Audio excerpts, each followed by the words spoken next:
Bonjour à tous, j'espère que vous allez bien. On se retrouve aujourd'hui avec une nouvelle vidéo et ce sont les sorties du mois de décembre. Il y a beaucoup moins de sorties que ce que j'avais pu prendre les mois précédents. C'est plutôt concentré sur de la romance, mais j'ai quand même quelques livres VO à vous présenter. La première sortie que j'ai pu noter, c'est le dernier Colleen Hoover que je ne pouvais pas rater. Donc c'est Regretting You qui sort le 10 décembre, ou est sorti comme d'habitude en fonction de quand est-ce que je poste cette vidéo. Ici on va plutôt suivre une mère et sa fille de 16 ans qui ont l'air d'être complètement différentes. La maman essaye d'inculquer à sa fille, de l'empêcher en fait de faire les mêmes erreurs qu'elle, qui a conduit au fait qu'elle a été enceinte très jeune. A l'inverse, je pense que la fille elle est plutôt dans la rébellion, l'adolescence rebelle. Et voilà, je pense qu'elles vont chacune aussi, de ce que j'ai cru comprendre, trouver l'amour ou en tout cas un soutien auprès d'un homme qu'elles ne pensaient pas croiser sur leur chemin. Et en même temps, ça va être l'histoire un petit peu de, je pense, connaissant Colleen Hoover, de ces deux, donc cette mère et cette fille, qui vont se déchirer et peut-être se reconstruire et en apprendre un peu plus l'une de l'autre. J'ai hâte de découvrir cette histoire. Comme d'habitude, les Colleen Hoover me retournent et à chaque fois me font découvrir des nouvelles choses, un nouveau point de vue sur des choses qu'on peut connaître, et du coup j'ai hâte forcément de me plonger dans ce livre. Il est déjà précommandé et j'ai hâte qu'il arrive, même si j'ai encore beaucoup de livres que j'ai hâte de lire. Celui-là il va aller très rapidement en haut de la pile. On continue avec de la romance, c'est Noël, hein, avec Would Like to Meet de Rachel Winters qui est sorti le 3 décembre.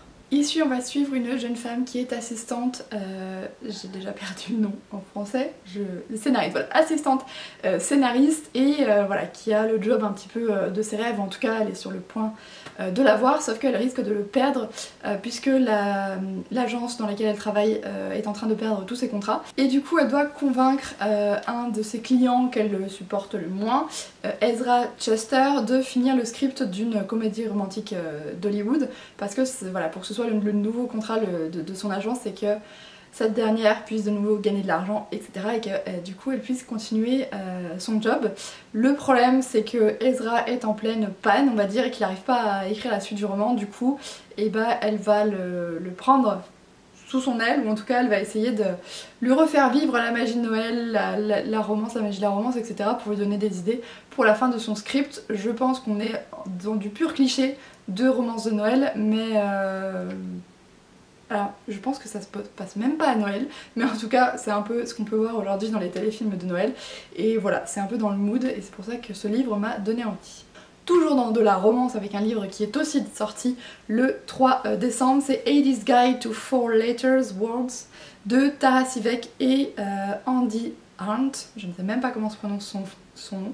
Ici on est encore dans de la romance contemporaine, un petit peu humoristique, et on va suivre Heidi qui voilà, est en pleine déprime, elle a bu pas mal d'alcool et un soir elle va décider de prendre son matériel audio et de s'enregistrer en train de lire des parties un peu érotiques de romance, de livres romantiques, pardon.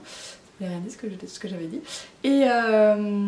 Et puis elle va le poster et en fait ça va être écouté et les gens vont en redemander, et du coup forcément elle va continuer à faire ça, elle va vivre un peu cette vie parallèle entre son double elle, celle qui lit des romances érotiques et les poste sur internet, et en même temps parle de ses envies de romance, en particulier l'envie d'embrasser, d'avoir une aventure avec son voisin, et en même temps sa vie IRL où elle est professeure des écoles et où elle a un big crush sur son voisin.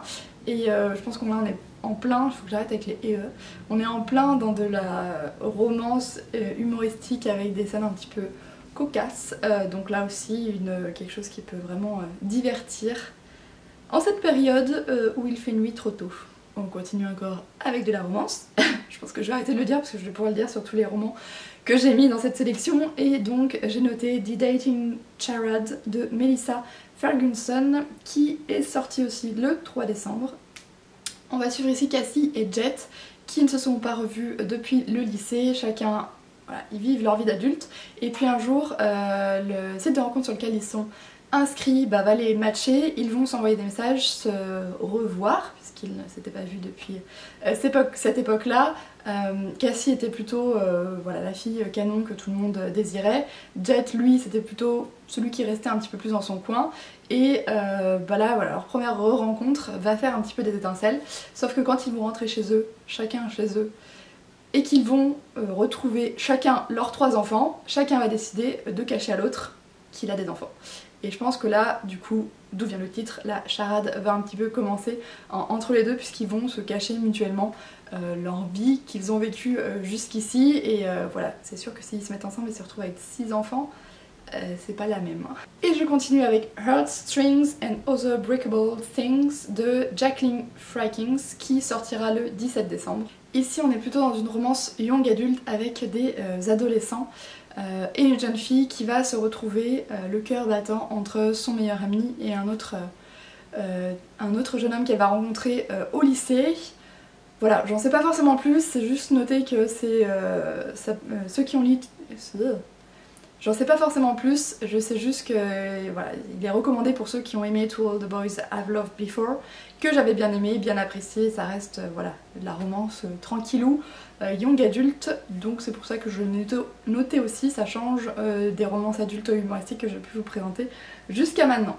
Voilà donc cette sélection de sorties du mois VO purement romance ce mois-ci. On est passé de la partie plutôt où on était dans de la fantasy, fantastique, à complètement de la romance. J'espère avoir pu vous donner envie avec certains de ces livres.